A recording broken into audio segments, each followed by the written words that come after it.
Mga kahuan, panoorin ang video na ito upang alamin ang pinaka-latest na balita tungkol sa lagay ng panahon at bagyo. Update today.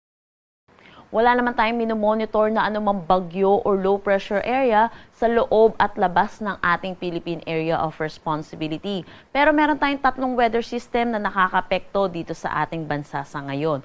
Una na dito ang northeast monsoon na umiiral dito sa may extreme northern Luzon.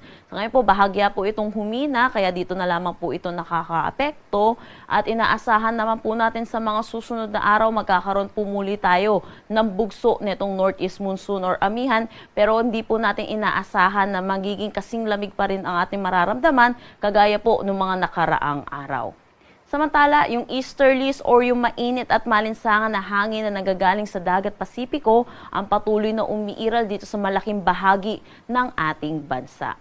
Dulot nitong northeast monsoon, which is malamig na hangin, at easterlies, mainit at malinsangan na hangin, yung salubungan po nitong dalawa ay nagre-resulta sa tinatawag nating shear line na nakakaapekto naman dito sa eastern section ng northern Luzon. Wala naman tayong nakataas na anumang gale warning sa anumang seaboards ng ating bansa.